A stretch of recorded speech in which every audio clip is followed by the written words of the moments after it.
My daughter-in-law kicked me out of her wedding, so every guest stood up and walked out. "Get out! You don't belong here." Those words cut through the microphone, echoing over the ocean breeze and straight into my chest. My daughter-in-law's flawless smile never faltered as 200 guests and thousands online watched me shrink in shame. I had given her $30,000 to build her studio, and still, she called me a liar, a fraud, a burden live, on camera. My knees nearly buckled. But before I could leave, the wedding MC, a friend I hadn't seen in years, took the mic and said the words that would change everything, and turn her perfect wedding into a disaster. I stood in front of the mirror that morning, tugging at the hem of my turquoise dress. It wasn't new, but it was pressed neatly, and I had stitched the hem myself the night before. At 65, I don't bother much with fashion anymore, but today felt different. It was Chantel's wedding day. My daughter-in-law, polished and admired, was about to marry my son, Deshaun, on the beach at Montego Bay. The whole thing would be live-streamed, cameras, lights, hundreds of people. I told myself I wanted to look decent, but the truth is I wanted her to see me, to see that I belonged there. I slipped a small box into my purse. Inside was a gold chain with a locket. It had taken me months of careful saving to buy. I had tucked in a picture of Deshaun as a chubby little baby, and another of Chantel from the first year she came into our family. My hands shook a little as I closed the box. Maybe, I thought, if she opened this she'd know I was trying, that I wasn't the enemy. It wasn't the first time I had tried. Years ago, Chantel had asked me for $30,000 to help her set up her studio. She said it was for her career, and she promised she'd pay me back. I gave it because that's what mothers do, we give, even when it hurts. She never mentioned it again, and I never asked. Money comes and goes. I told myself it was worth it if it meant my son had peace in his home. The resort was beautiful. White tents lined the sand, and the ocean breeze carried the smell of salt and sunscreen. Guests in glittering gowns and suits posed for photos that would later flood Instagram. I walked slowly, trying to keep my head high, even when I caught the side glances. My dress was traditional, made of patterned island fabric. To me, it meant pride. To them, I suppose it looked outdated. A young woman with a clipboard hurried over. "Excuse me, ma'am. The front rows are reserved." "I know," I said. "I'm the groom's mother." She looked down at her paper, then back at me. "I'm sorry, you're seated at table 12, toward the back."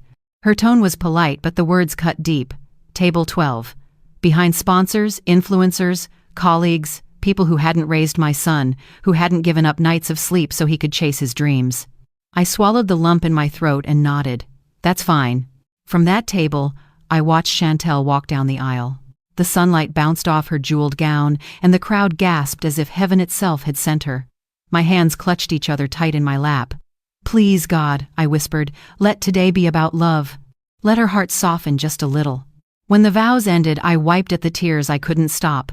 For a brief moment, I thought maybe this day could heal the distance that had grown between us. Maybe all the cold silences and sharp looks would fade now that we were truly bound as family.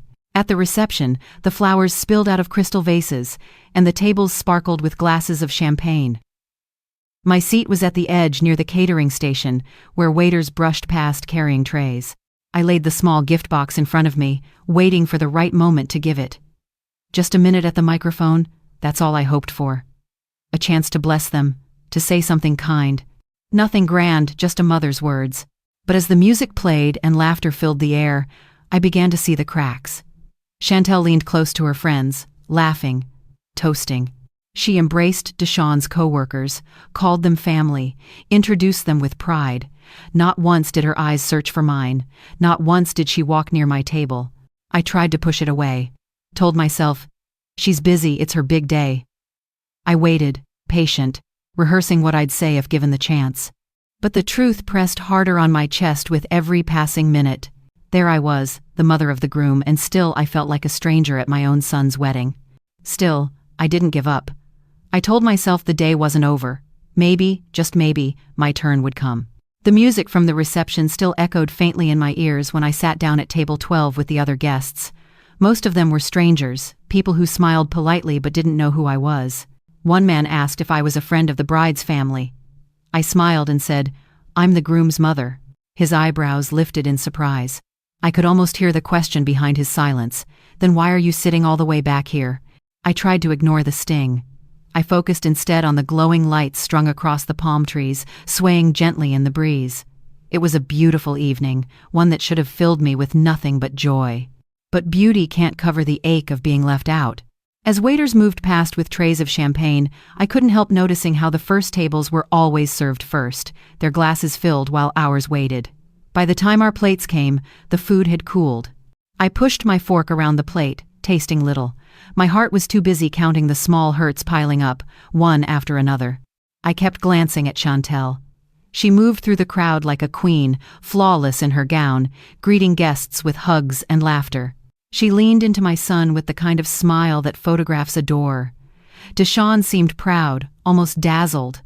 I watched him laugh at her jokes, watched him hold her hand as if she were the only person who mattered. I wanted to be happy for him. I truly did. But the more I watched, the more I noticed what was missing. His eyes never searched for mine, his steps never carried him toward me. He moved in her world, not ours. And I sat in the shadows, invisible. I told myself, don't dwell on it. You'll get your moment. Maybe during the speeches, I thought. Maybe someone would hand me the microphone, let me share a blessing, just one sentence to remind everyone that I was here, that I was his mother. The chance never came. When the music softened and it was time for toasts, I leaned forward, hands clasped tightly together. First came Chantel's friends, each one telling funny stories and praising her ambition, her charm, her beauty. Then came Deshaun's colleagues from television, talking about his talent and how lucky he was to marry someone like her. I waited. My heart pounded, my throat dry. But my name was never called. No one invited me forward. Instead, I watched as Chantel raised her glass. She spoke about her chosen family, her circle of friends and business partners who had carried her to success. She thanked them, one by one, eyes sparkling, voice warm, and with each word I felt myself shrinking. When she said, "Family isn't always about blood. Family is about who lifts you higher," the applause was thunderous. But I sat frozen, staring down at my hands. I knew those words weren't meant for me. They were meant to erase me. I shifted my gaze to my son, praying he would glance my way, that he might read the pain in my eyes. He didn't. He clapped along with everyone else, his smile fixed on her. The small cracks in my heart widened. I thought of the nights I had stayed awake when Deshaun was sick as a boy, cooling his forehead with damp cloths. The mornings I worked 2 shifts so he could study without worry. The sacrifices that no one applauded, no one live-streamed. And now, at his wedding, I was little more than a shadow in the corner. I lowered my eyes, pretending to sip from my glass so no one would see the tears welling up. Still, I told myself, hold on, just hold on. The night wasn't over. Maybe she'd remember the gift. Maybe she'd see me, even for a moment.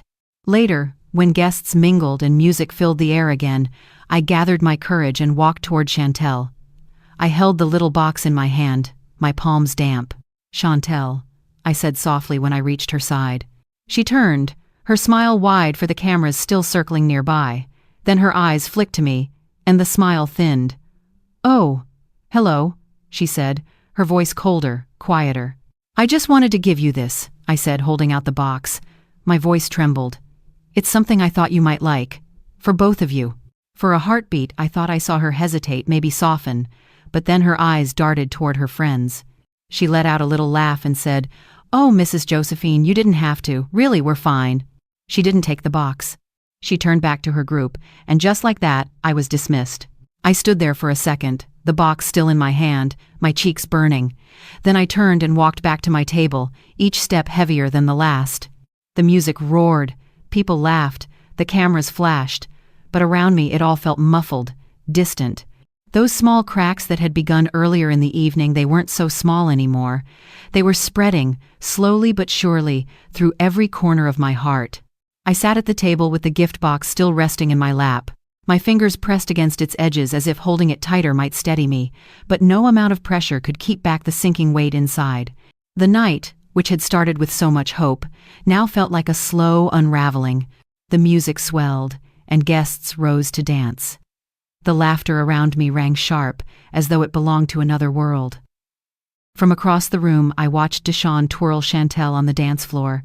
His face glowed with joy, the kind of joy I used to see when he was a boy chasing kites in the yard. Only now, that smile wasn't meant for me. I had never expected to be the center of attention. But I thought, at the very least, I would be treated as though I mattered, as though the years of sacrifice meant something. Instead, I was hidden at the edge, dismissed with polite words, and left holding a gift no one wanted. The betrayal wasn't loud. It wasn't someone shouting at me or pointing a finger. No, it was quieter than that, and somehow more cruel. It was the silence when my son walked past me without stopping. The quick turn of Chantel's head when I tried to catch her eye. The way the wedding planners ushered me toward the background like an extra in someone else's movie. Every little gesture added up until I felt myself shrinking smaller and smaller. When the photographer announced he would be taking family portraits, my heart leapt. Finally, here was my chance. I rose, smoothing down my dress, clutching the box in my hand. But as the group gathered at the front, one of the attendants stopped me. "I'm sorry, ma'am," she said gently but firmly. "This round is just for immediate family." My mouth opened, then closed. I wanted to say, "But I am immediate family, I am his mother." But the words caught in my throat, thick and heavy.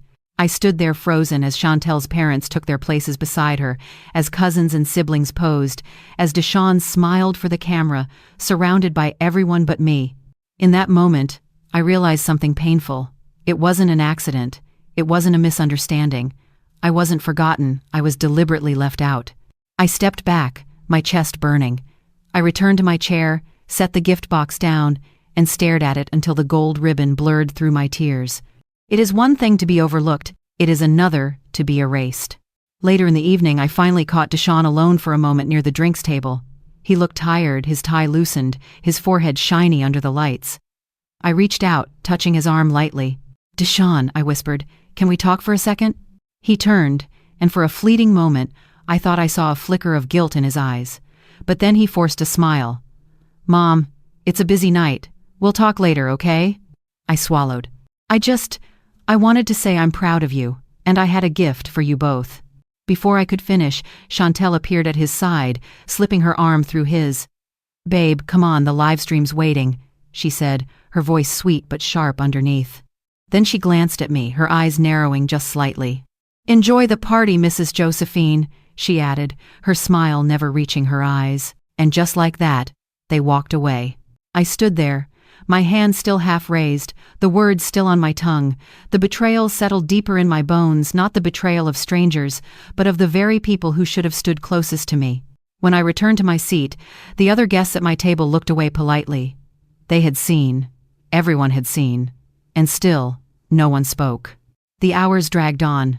I sat quietly, invisible among the noise. I thought about the $30,000 I had given without question, the nights of prayer I had whispered for Chantel's success, the countless hopes I had held that maybe, one day, she would embrace me as family. Instead, I was treated like an intruder at my own son's wedding. As the evening wound down, I made one last attempt. When the final song played and the guests began gathering their things, I walked up to the edge of the stage where Chantel was thanking everyone for coming. I waited patiently, the gift still in my hand. When there was a small pause, I stepped forward. "Chantel," I said softly, "please just take this. It's from my heart." She glanced at me, then at the cameras still recording. Her voice dropped low enough that only I could hear. "You don't need to pretend, Josephine. We both know you like the drama." Then, with a smile for the crowd, she turned her back on me. I stood there, stunned, the box trembling in my grip. That was the moment the betrayal sealed itself, not with a scream, not with a scene, but with a whisper that told me I would never belong in her world. I returned to my seat one final time, staring out at the ocean beyond the lights. The waves kept rolling in, steady and unbothered. And I sat there, quietly broken, realizing that the cracks I had felt all evening were no longer cracks. They had become a fracture, splitting something inside me that might never be whole again. The night should have been winding down with gentle music, laughter, and warm goodbyes, but for me it was only beginning to unravel. I had already endured the silent rejections, the forced smiles, the way Chantel's words cut just deep enough to bruise without leaving a visible wound. I thought that was the worst of it. I was wrong. It happened so suddenly, I still replay it in my mind. The microphone was in Chantel's hand again. Her voice, smooth and practiced, carried over the speakers, reaching every guest under the glowing tent. She thanked her followers watching live, the sponsors, her friends. And then her tone shifted. "There are people who don't deserve to be here tonight," she said, her eyes locking with mine. The room hushed. My breath caught. Some people bring nothing but negativity. They feed off drama, they pretend to care, but in truth, they only hold us back. Tonight, I want to say clearly I don't want that energy in my marriage or in my life, so if you're here only to play the victim, you can leave. Every pair of eyes turned toward me. The blood drained from my face, leaving me cold despite the Caribbean heat. My hand went instinctively to my chest, clutching the chain of my purse. For a heartbeat, I couldn't move. I wanted to sink into the floor, vanish into the sand beneath the tent. Someone coughed. A murmur spread through the crowd. Phones tilted upward, recording. Chantel didn't blink. "Josephine," she said into the microphone, her voice sharp but steady. "Please, leave." I heard the word please, but it didn't sound like kindness. It was a dagger dressed in silk. The silence that followed was louder than any music. My hands trembled as I placed the little gift box back into my purse. I stood slowly, my legs stiff, my body feeling older than it ever had. 200 people watched, some with pity, some with curiosity, some with judgment. Not one moved to help me. I glanced at my son. For a moment I begged with my eyes, "Say something, do something, protect me." But Deshaun lowered his head, his jaw tight, his hand still clasped in Chantel's.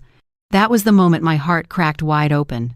I walked through the crowd, each step heavy, each whisper burning in my ears. Drama, embarrassing, poor thing. The words swirled around me like smoke. By the time I reached the edge of the tent, I could barely breathe. My chest ached, my throat closed, my knees shook. I pushed through the flap of fabric and stepped out into the cool night air. The sound of the ocean rushed over me, drowning out the music behind me. I stumbled toward a bench near the garden and sank down, gripping the wood as if it might anchor me. I had never felt so utterly alone. All the years I had carried my son through sickness, all the money I had poured into helping Chantel build her dream, all the quiet prayers whispered into my pillow, and here I was, discarded like trash. Publicly humiliated, stripped of dignity, left in the shadows. My hands shook so badly I could barely open my purse. I pulled out the little locket, staring at the tiny photos inside, my baby boy's round face, Chantel's smile from years ago when she was new to our family. I pressed the locket to my lips and whispered, "Why? Why did it have to be like this?" Tears spilled down my cheeks. I didn't try to stop them. I let them fall, hot and endless, until my vision blurred. Behind me the music swelled again, as if nothing had happened. People danced, laughed, celebrated. The world went on while I sat there broken. I thought about calling my sister, about walking straight off the resort grounds and never looking back, but my legs felt too weak to move. I stayed there, hunched and trembling, as the night stretched long and merciless. I realized then that loneliness isn't about being physically alone.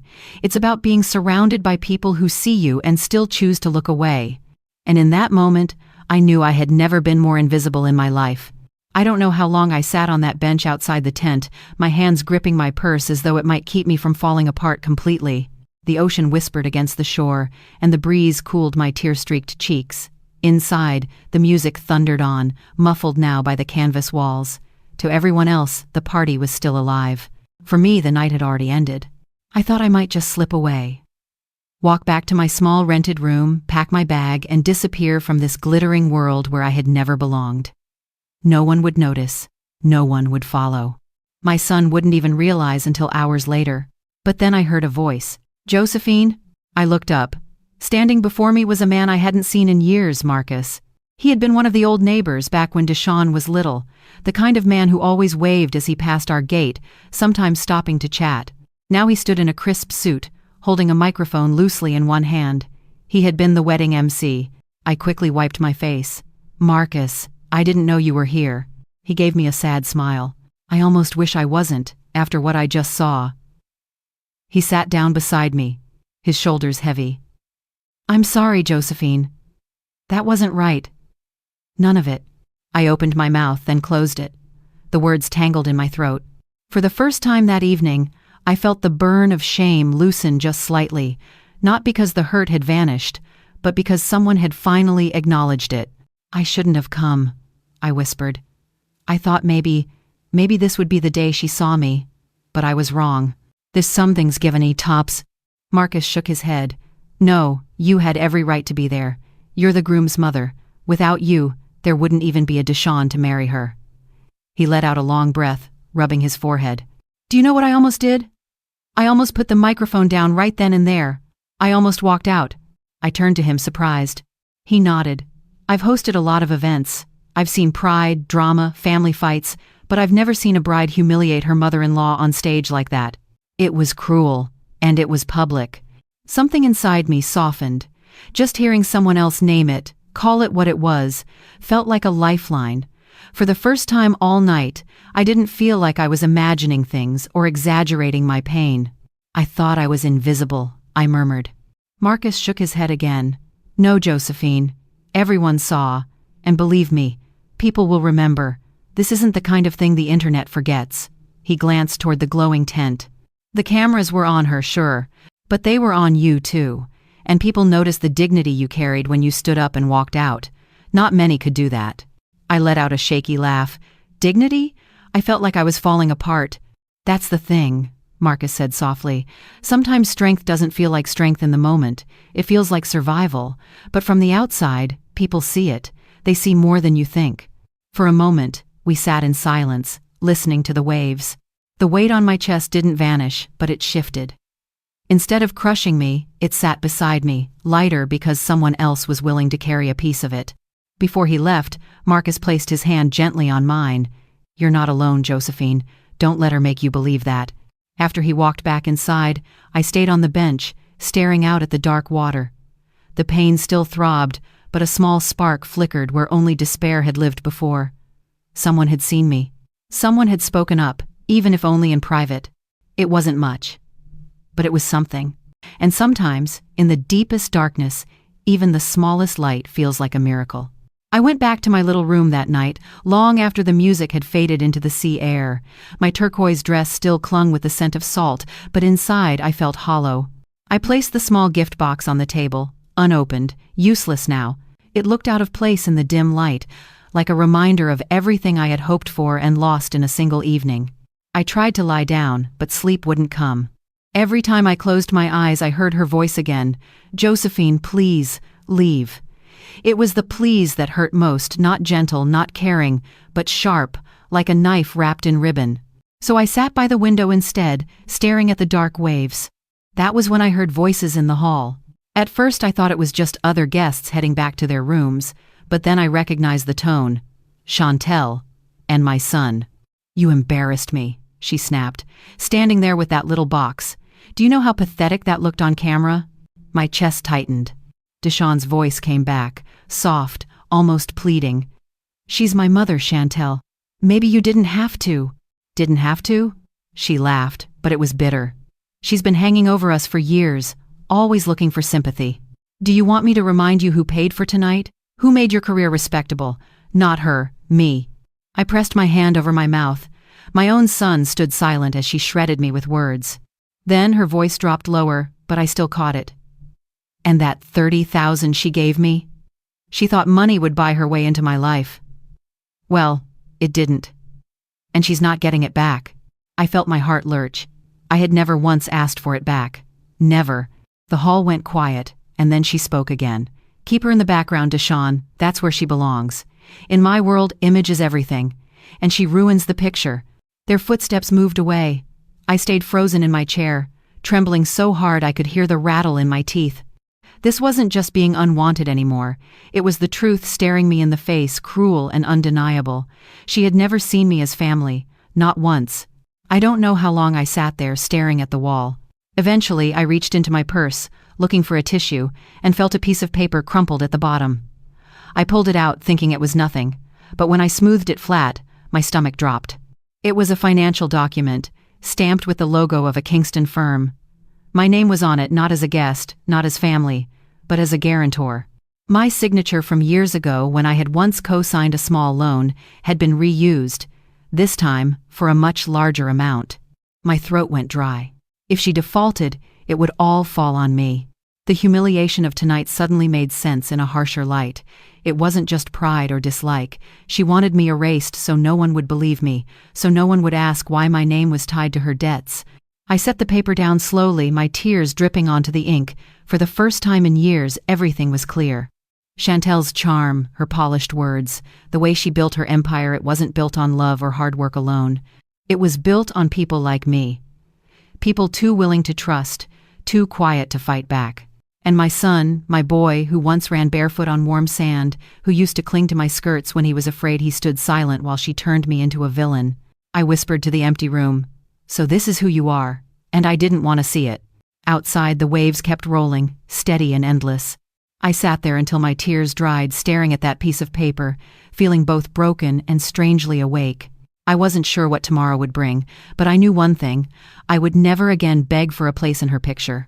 The morning after the wedding, I rose before the Sunday. I hadn't slept much, but something inside me had shifted. The shame from the night before still clung to my skin, but beneath it was a new kind of resolve. Quiet, steady, like a seed pushing through hard soil. I folded the turquoise dress carefully and placed it at the bottom of my suitcase. It wasn't the dress's fault. It had carried me through humiliation, yes, but also through truth.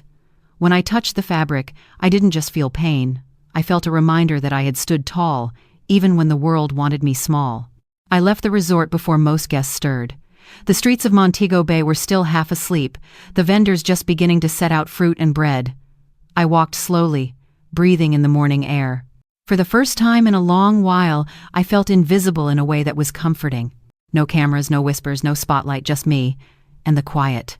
When I reached my little rented room in town, I spread the financial document across the table. My hands traced the lines of my forged signature. For years, I had trusted blindly. Now I saw how that trust had been twisted. But instead of crumbling, I felt something else rise in me. I whispered aloud, "No more." That afternoon, I went to the bank. My heart pounded as I stepped through the glass doors, clutching the paper. At 65, bureaucracy still made me nervous, but I reminded myself, this is my life on the line. The clerk listened patiently as I explained, her brows knitting together when she saw the signature. She promised to investigate. It wasn't a full answer, but it was the first step toward reclaiming my name. It felt small, but it was action, and action felt like breath. Over the next days, I moved quietly. I went to the market and bought simple food: rice, beans, fresh fish. I cooked for myself again, something I hadn't done in weeks while preparing for the wedding. The smell of garlic and thyme filled the little room, and for a moment, I felt at home. I also started writing. At night, when sleep refused me, I pulled out an old notebook and let my pen move. I wrote about the wedding, about the humiliation, about the truth I had overheard. But I also wrote about my childhood, about the strength of the women who raised me, about the way they endured storms and still found ways to laugh. Each word was like a stitch, sewing my spirit back together. Marcus visited once. He brought a bag of mangoes and sat across from me. "People are talking," he said gently. "What happened at that wedding?" It didn't sit right with a lot of folks. I looked at him, unsure whether to believe it. They all watched. None of them said a word. "Cheese in her little grated flexed." He nodded. "Not then, but silence doesn't always mean agreement. Sometimes it just means people are afraid. Give it time." I didn't know if he was right, but I held on to his words. They were lighter than despair, and I needed anything that felt light. I began walking each morning, down to the shoreline. The sea has always been my teacher. It reminded me that life keeps moving, wave after wave, whether we feel ready or not. I let the water touch my toes, cool and steady, and whispered small prayers.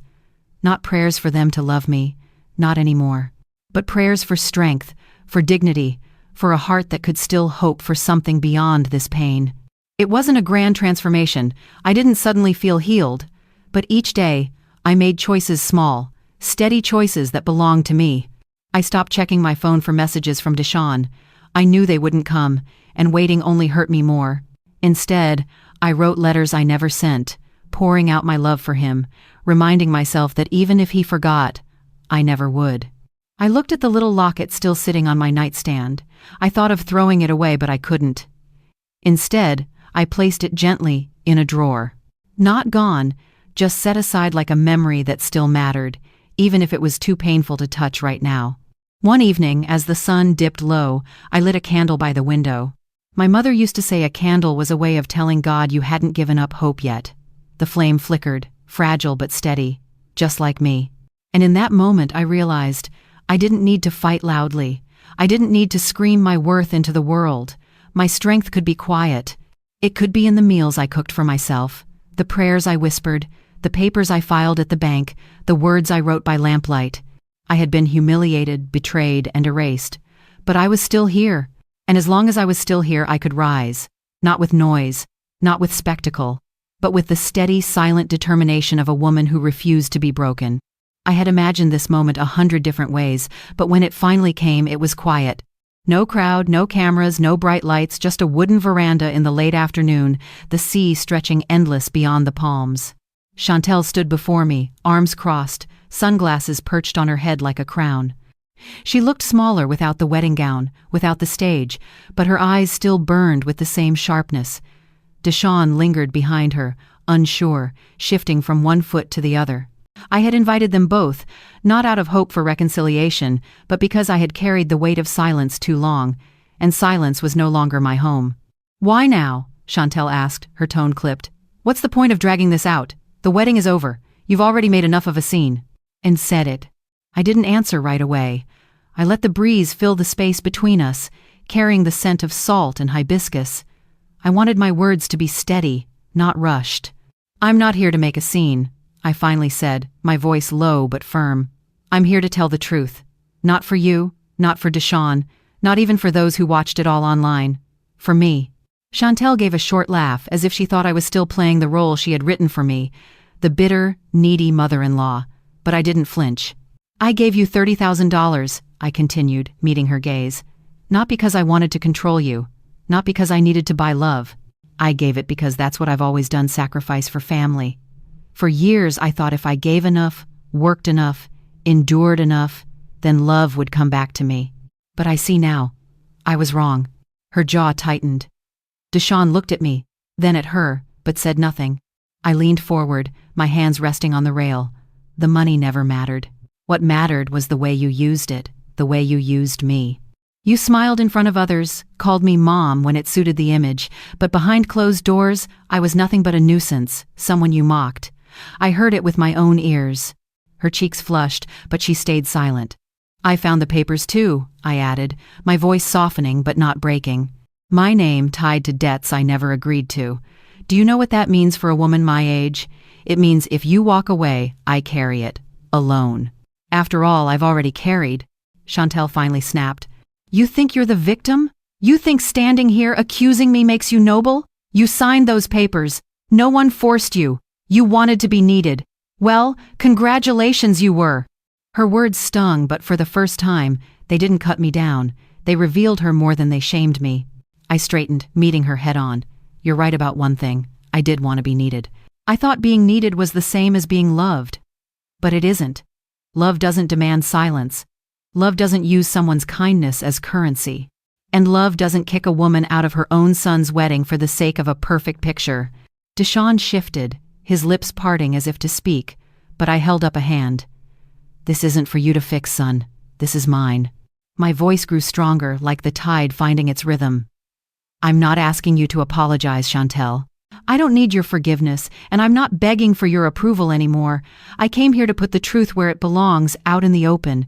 You don't get to define me, not anymore." For the first time, she looked unsure. Her eyes darted away, as though the mask she wore was slipping. "You can keep the money," I said quietly. "Consider it my last gift, not because you deserve it, but because I refuse to let debt, financial or emotional, tie me to you anymore. You owe me nothing, and I owe you nothing." The silence that followed was heavier than any shouting match. Chantel opened her mouth, closed it again, and finally turned away, muttering something I couldn't hear. She walked down the veranda steps and disappeared into the garden. Deshawn lingered, his eyes full of things he couldn't say. "Mama," he whispered. I touched his arm gently. "Don't. This isn't about choosing sides. It's about me remembering who I am." That the capity won with greeted out the disagrees. For a long moment, he just stood there, and then he followed her path, leaving me alone with the sound of the waves. I exhaled, a long, shaky breath, and for the first time in years, I felt light. Not healed, not whole, not yet, but free. The day after that conversation on the veranda, I woke with the strange feeling that the world had shifted just slightly, not for everyone, but for me. My chest still ached from the words I had spoken, but it was not the sharp ache of humiliation anymore. It was the deep soreness of a wound that had finally been cleaned. For the first time in months, maybe years, I let myself rise without rushing. I made a cup of coffee the way I liked it, strong, with just a touch of sweetened milk, and sat on the porch of the guest house where I was staying. The morning sun painted the sea gold, and for once, I didn't feel the urge to rehearse conversations in my head or brace for another blow. The quiet was my company, and in that quiet, I felt the faint stirrings of something I thought I had lost forever: peace. I started walking each morning along the shore. At first it was just to fill the empty hours, but slowly it became something more. The rhythm of the waves taught me how to breathe again, steady and unforced. I would pick up shells, small and ordinary, but they reminded me that even the broken ones still had beauty. One morning, I found myself humming as I walked. It startled me, the sound of my own voice carrying over the surf. It had been years since I had hummed without realizing it, years since music had risen in me uninvited. Back at the guest house, I began writing in an old notebook I carried. Not letters to anyone this time, but simple reflections. What I saw, how I felt, memories that surfaced like driftwood. I wasn't writing for answers. I was writing to hear myself again. I didn't cut all ties overnight. Deshaun called once, his voice hesitant, testing the waters. "Mama, are you okay?" he asked. I smiled faintly at the phone in my hand. "I'm not broken," I told him. "I'm resting. There's a difference." It wasn't the reassurance he wanted, but it was the truth. And for the first time, I didn't rush to soften it. Chantel never called. That silence used to haunt me, but now it became a kind of freedom. The less space her voice occupied in my head, the more room there was for my own. Little by little, I built new rhythms. I joined a small group at the local church, not out of duty but for the warmth of human presence. We weren't grand people, we shared potluck meals, we traded recipes, we prayed for each other's aching knees and stubborn grandchildren. But sitting at those long wooden tables, I felt seen in a way I hadn't in years. One woman, Miss Clara, noticed my silence at first. "You don't talk much, do you?" she teased one evening. I smiled. "I used to talk plenty, but I've learned sometimes the quiet says more." She patted my hand. "Well, your quiet feels good, like sitting near the sea." It was the simplest compliment, but it stayed with me. Maybe silence wasn't emptiness after all. Maybe it was space where something new could grow. I began tending to a small garden patch behind the guest house. Just herbs at first: basil, thyme, a bit of mint. Watching green shoots push through dark soil stirred something in me, the reminder that growth is stubborn, that life insists even in small corners. Each evening, I sat outside with my tea, listening to the cicadas. I thought of the life I had given away to please others, the years spent waiting for a word of gratitude that never came. There was grief in those thoughts, yes, but also a strange, steady pride, because I had endured. And now, I was still here. One afternoon, I walked past the resort where the wedding had taken place. From the road, I could hear the faint echoes of music, another couple celebrating under white tents and fairy lights. For a moment, my chest tightened, but then I kept walking, the sound fading behind me. Their joy was theirs, my journey was mine. I didn't envy them anymore. I didn't even resent them. I simply let them go, like the tide letting go of foam. In stillness, I began to see myself not as a woman discarded, but as a woman transformed. The silence was not punishment, it was a cocoon. And slowly, in the quiet hours of mornings and the soft light of evenings, I felt myself unfurl. I was no longer the woman who begged for a seat at a wedding table. I was the woman who walked barefoot on warm sand, collected shells, grew herbs in stubborn soil, and filled notebooks with her truth. I was my own witness now, and that was enough. There comes a moment, after the storm has passed, when silence begins to speak louder than all the chaos. That was what I felt as I sat on the porch one evening, notebook in my lap, pages crowded with thoughts and memories. The sea lay calm, almost mirror-like, and when I caught my reflection in the glass of the window, I paused. The woman staring back at me was lined with age, her hair streaked with silver, yet her eyes carried something new. For the first time in years, I did not see only loss, I saw survival. Looking back no longer made me tremble. In the past, every memory of Chantel's cutting words and every scene from the wedding would play on repeat in my mind until I felt sick with shame. Now, when those images surfaced, they no longer hollowed me out. They were painful, yes, but the sharpness had dulled. I could hold them without crumbling. It felt almost like touching a scar instead of a wound. I whispered into the quiet, "I let her define me for too long." The words floated into the air and seemed to disappear into the sound of the waves, and I knew they were true. For years I had shaped myself around the role of the unwanted mother-in-law, the woman who gave and gave, while receiving little more than scraps in return. But when life stripped me bare, I realized I had always been more than that role. I had simply forgotten how to see it. One afternoon I lingered before a mirror longer than I had in years. I traced the silver in my hair and the lines etched deep around my eyes. Once I would have powdered those lines, tried to soften the truth, but this time I saw them differently. They were not marks of fading youth, but a map of every sacrifice, every sleepless night, every trial endured. My reflection was no longer something to hide from, it was a testimony. For so long I had prayed that someone, anyone, my son, my daughter-in-law, even strangers, might notice my worth. But as I stood there, I realized I didn't need to wait anymore. I saw it myself, clear as daylight, and that was enough. The quiet days taught me lessons I had never learned in all my years of noise and struggle. Solitude, which once felt like punishment, became a companion. I discovered that I could eat a meal without waiting for company, walk without rehearsing conversations in my mind, and sit by the shore without filling the silence with words. I used to fear being alone, but I learned that loneliness is not the absence of others, it is the absence of self. And I had finally returned to myself. Grace often arrived in small, ordinary moments. The neighbor's little girl brought me a hibiscus flower, her small hand shy as she pressed it into mine. The church group asked me to lead a prayer one evening, their voices warm as they echoed Amen.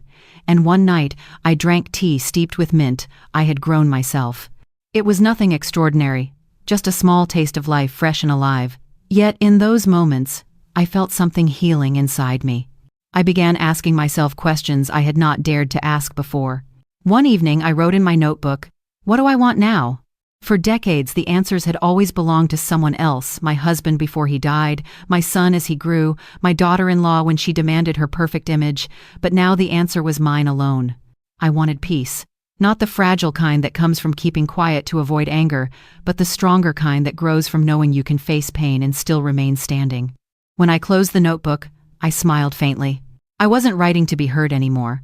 I was writing because I was listening to myself. In time, I came to see that reflection itself was not a burden. It was a gift. It revealed how far I had come. It reminded me that the story of my life did not end in humiliation at a wedding. That was only a chapter, not the ending. The truth was simple. I was still here, and I was the author of what came next. That evening, I leaned back in my chair on the porch, the sea breeze cool against my face. My heart, once so heavy with grief and shame, now beat steady with acceptance.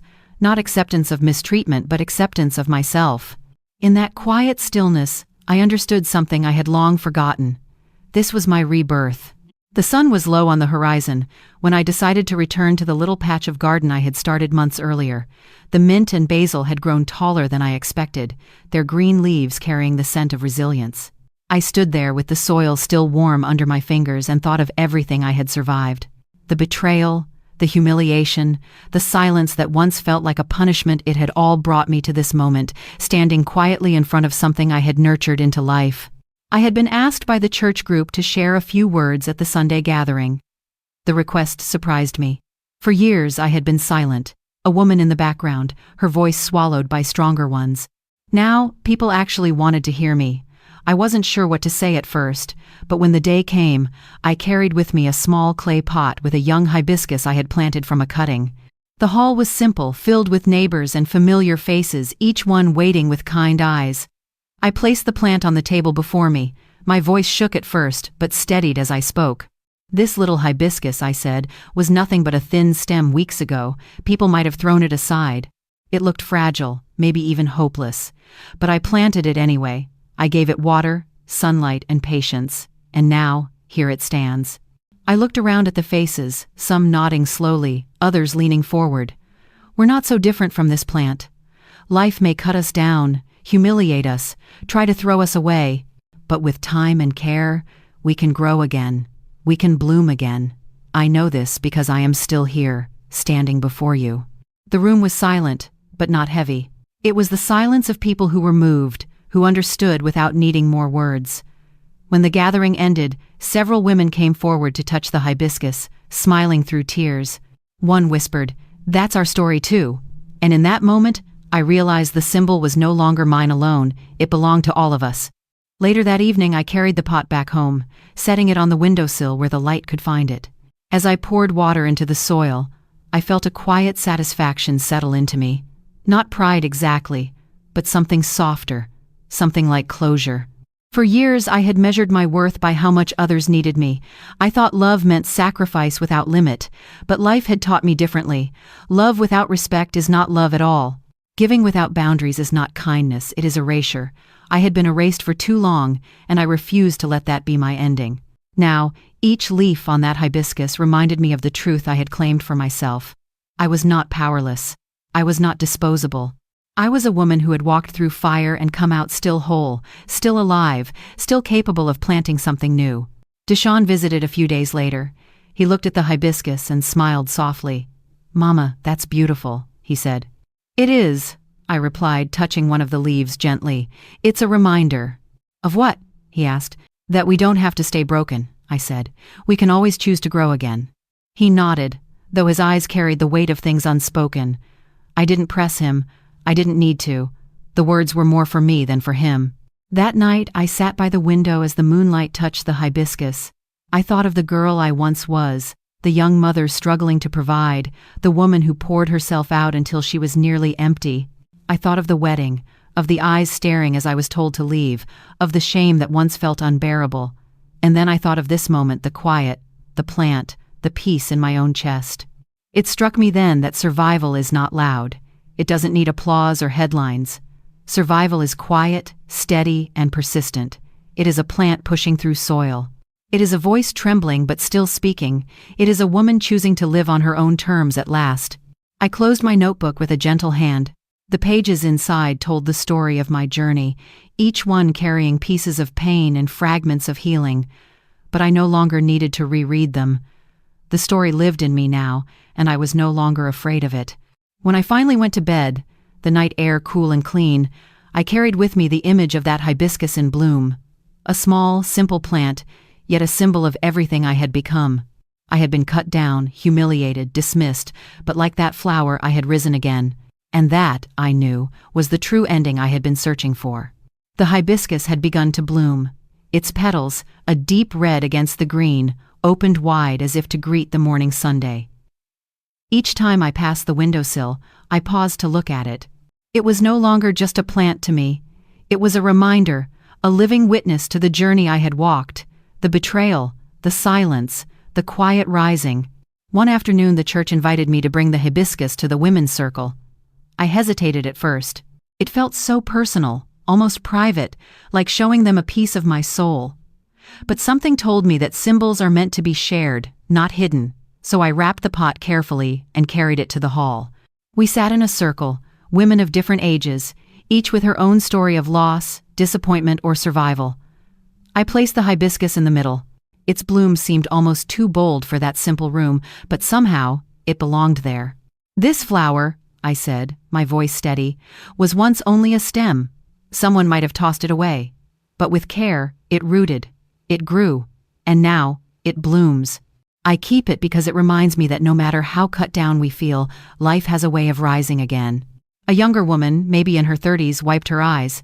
"That's me," she whispered. "I feel like that stem right now." Another, older than me, nodded slowly. "We all do, child, at one point or another. Industry." As they spoke, I realized the symbol had moved beyond me. It was no longer just about my journey, it had become a mirror for theirs. The hibiscus was us, all of us, blooming after being cut down. In the weeks that followed, the hibiscus became a small tradition. Women brought cuttings from their own gardens, and together we planted a row behind the church. Every week, more blossoms appeared, red and pink, some pale yellow. A garden of survival, a garden of testimony. I often sat there in the afternoons, watching the flowers sway in the wind. Children ran between them, laughter filling the air. One day, the little girl who once brought me a single hibiscus flower skipped up to me. She touched one of the blossoms and said, "These are your flowers, Miss Josephine." I smiled and shook my head. "No, sweetheart, these are our flowers. Thanks for watching." There was something deeply healing in knowing that my pain had not ended in bitterness, but had bloomed into something others could hold on to. I had thought my story was just mine, a burden I carried alone. But by letting it into the open, it had become a seed, growing in ways I could not have imagined.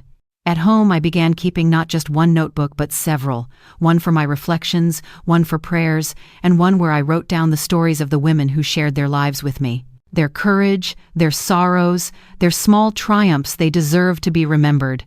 Sometimes I wondered if, one day, someone might read these pages and see in them not just our struggles but also our strength. Deshaun visited again, this time sitting with me in the garden behind the church. He looked at the rows of hibiscus blooming in all directions. "Mama," he said softly, "you turned something awful into something beautiful." I rested my hand on his. "That's what life asks of us, son. To take what tried to break us and turn it into something that feeds others." He nodded, his eyes damp, though he tried to hide it.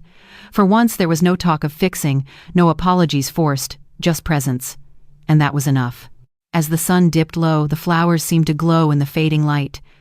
I thought of the woman I used to be, the one who begged silently for a place at someone else's table. That woman was gone.